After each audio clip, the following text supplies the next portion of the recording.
Halo,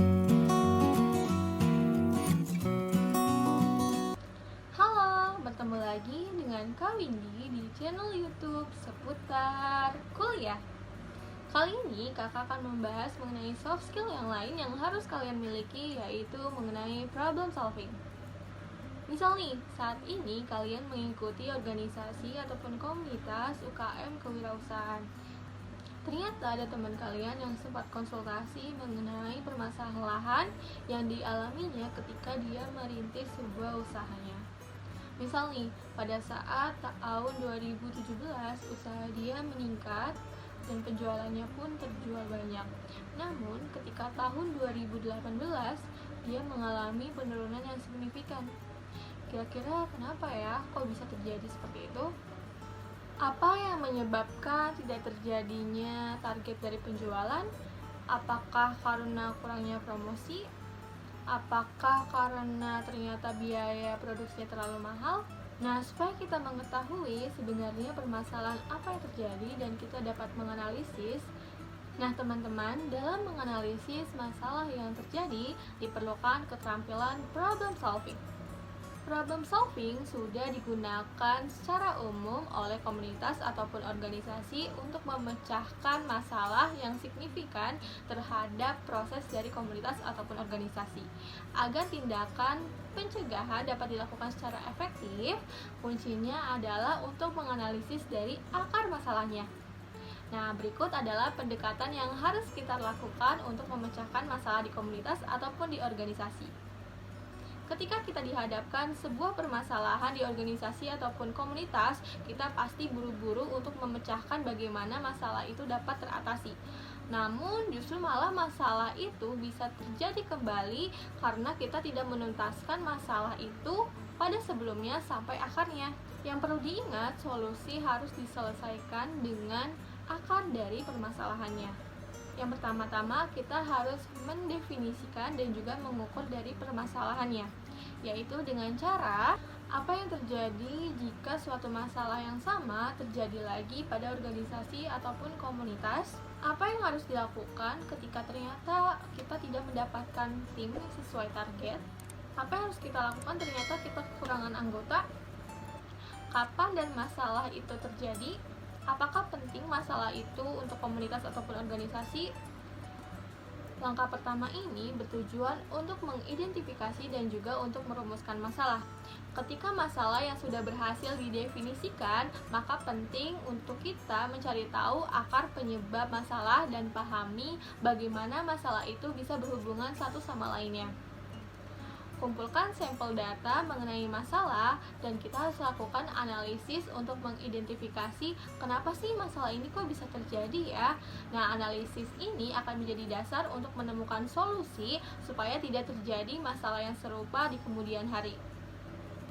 Teknik dari pemecahan masalah selanjutnya yaitu 5 whys atau 5 mengapa. Pertanyaan mengapa diulang sebanyak 5 kali untuk menemukan akar masalah. Diagram ini akan membantu kalian untuk mengeksplorasi dan juga untuk mengetahui masalah dan juga akar permasalahan. Jika kita seringkali mengajukan pertanyaan mengapa, kita dapat mengetahui lapisan gejala apa yang terjadi dari masalah tersebut. Misal nih, berawal dari target kita dalam merekrut dari anggota ternyata tidak sesuai ataupun tidak sesuai target. Ternyata minim sekali nih yang berminat ataupun tertarik untuk masuk organisasi ataupun komunitas kita. Kira-kira kenapa ya? Terus kita lakukan analisis nih. Oh, ternyata kita kurang promosi nih di komunitas kita. Jadinya yang pendaftarnya sedikit nih. Terus kita bertanya lagi nih, kira-kira kenapa ya? Kok pada nggak tertarik sih? Apakah cuma karena promosinya tidak efektif? Atau karena memang promosi kita tidak menarik ya? Sehingga dari pertanyaan-pertanyaan 5 whys tersebut didapatkan bahwa keterbatasan kita dalam promosi ternyata akhirnya bisa menyebabkan pendaftar dari yang ingin masuk komunitas ataupun organisasi itu menjadi sedikit.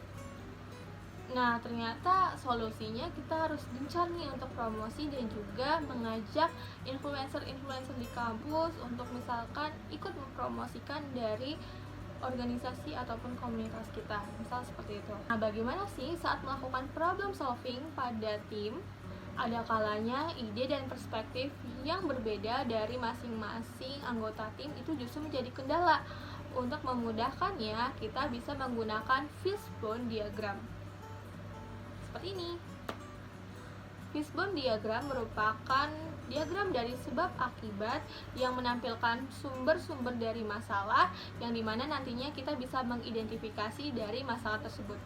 Cara menggunakannya, yang pertama, tulis pernyataan masalah yang sudah dipaparkan sebelumnya yang akan diinterpretasikan sebagai efek ataupun secara visual sebagai kepala ikannya nih. Kemudian, dari garis horizontal pertama, buatlah garis diagonal yang menjadi cabang. Setiap cabang mewakili penyebab pertama dari masalah yang ditulis ataupun secara visual disebut dengan tulang ikannya. Ada kategori umum yang biasanya digunakan untuk, misal nih, pada organisasi kita mengalami kendala kurangnya anggota di organisasi ataupun komunitas. Lalu kita kelompokkan di garis horizontal nih. Kelompokannya misal nih, kita mengalami promosi yang tidak efisien. Yang kedua, kita kurang show up mengenai organisasi ataupun komunitas. Yang ketiga, misalnya kita kurang merangkul dari anggotanya, sehingga banyak sekali anggota yang merasa tidak dianggap untuk masuk komunitas ataupun organisasi kita. Kita bisa menuliskan banyak kategori dari permasalahan di garis horizontal. Kemudian, ketika kita sudah menuliskan dari kategori-kategori masalah, kita dapat menuliskan rincian dari setiap kategorinya. Misal nih, ternyata promosinya kurang. Apa yang dapat kita lakukan?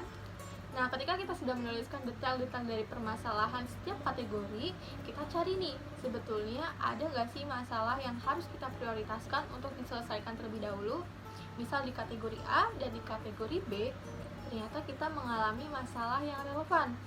Misal, dalam promosi, kita mengalami kendala kurangnya pendaftar untuk masuk organisasi. Ternyata promosi kita kurang efisien nih. Terus kita lihat lagi di kategori selanjutnya, misal mengenai problemnya ternyata SDM dari tim marketing di komunitas ataupun organisasi kita kurang memiliki skill untuk marketing. Nah, jadi ketika kita sudah sepakat ternyata masalah itu yang perlu menjadi prioritas dari organisasi ataupun komunitas untuk diselesaikan terlebih dahulu, selanjutnya kita kaji bersama nih. Nah, misalnya nantinya solusi yang sudah kita kaji, kita menghasilkan solusinya, yaitu kita memutuskan bersama-sama bahwa kayaknya kita perlu nih untuk upgrade skill mengenai marketing, supaya tim marketing dari organisasi ataupun komunitas kita lebih paham mengenai pengetahuan tentang bagaimana cara promosi yang lebih efisien. Nah, teman-teman, itu adalah contoh dari problem yang harus kita selesaikan dengan problem solving. Kenapa sih kita harus belajar mengenai skill problem solving ini? Karena skill problem solving ini ternyata tidak digunakan ketika kita mengikuti organisasi ataupun komunitas saja, melainkan skill ini akan terus kita gunakan setelah pasca kuliah, baik itu dalam dunia pekerjaan ataupun dalam dunia ketika nantinya kita sudah terjun pada masyarakat. Karena manusia tidak lepas dari yang namanya masalah, maka dari itu kita perlu skill problem solving untuk bagaimana cara menemukan masalah dari akar masalahnya supaya tidak terjadi lagi masalah yang sama pada waktu yang akan mendatang. Oke, semoga bermanfaat. Jangan lupa untuk komen, like, dan subscribe YouTube dari Seputar Kuliah. Sampai jumpa.